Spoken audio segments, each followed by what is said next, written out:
exist. All right, we're rolling. All right, I'm Global Val. We're here at Earth Day San Francisco.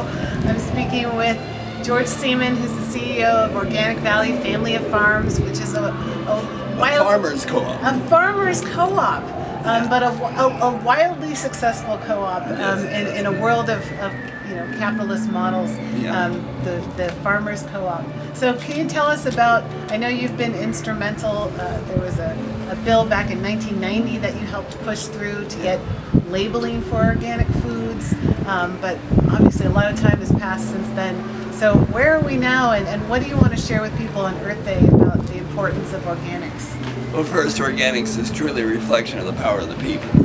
Nobody promoted it but the people themselves, and so yes, we have a federal rule which we needed to have a label, but that was because the people went to DC and said we want a label, and it's really been the consumer supporting organics that's made it succeed, and now you have every multinational and every major organic food. That happened because of the people's choices. So food is so important, how it touches so many parts of our society and so many solutions, whether it's social justice or the care of the land or health. But with climate change, there's nothing more important than our soil.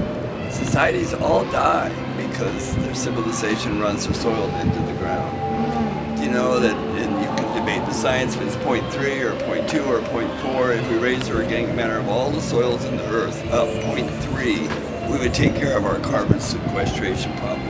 And at the same time, we'd be protecting our future by having healthier and healthier soil. So soil is the start of life, it's the breath of life, and it's such an important place. So organics is a pioneer in that, and what climate change needs to embrace, that agriculture is a major force and a major potential.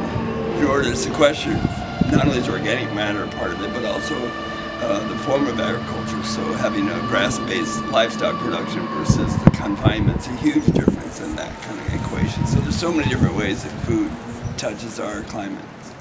Yeah, we were talking with the representative from the San Francisco Department of the Environment earlier, who was talking about how compost and putting that as on the topsoil can help to sequester carbon.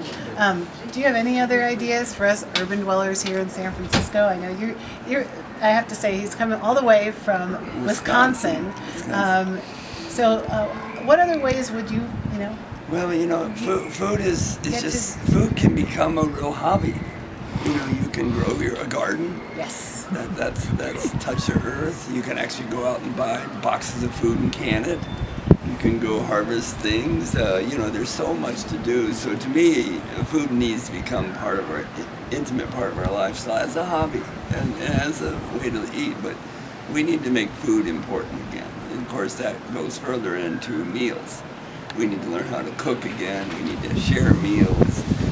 People always are so busy now that we don't share meals. Cooking has got to become part of our social life now. Have cooking parties, and then if you start with raw ingredients, people always say organics is expensive. Well, the best way to make food cheaper is simply to buy raw ingredients and do your own cooking. If you buy ready-made food, you're paying a ton. McDonald's French fries cost a lot of money for potatoes.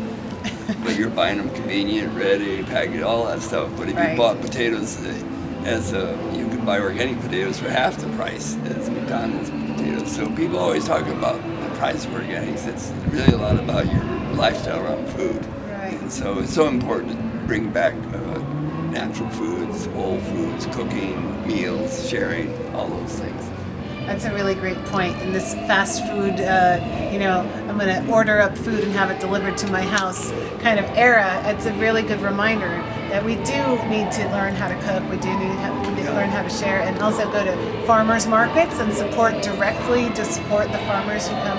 I think there's a farmers market in San Francisco every day of the week. Yeah. So that's one way that you could start to do that. And now that we've become so aware of plastic, oh wow. You look at a lot of the things you buy and you just see all that plastic and you're like, oh, that's not right. So we really got to go back to our basic roots of cooking food and sharing food and that kind of thing. All right, going back to the basic roots with George Siemon. That's a radical statement. As Diamond Dave would say, radical means back to the roots. So here we are, a radical movement. That's so good. Thank you so much for coming to Earth Day and being here and supporting our community. All right, my pleasure. All Thanks. right, thank you.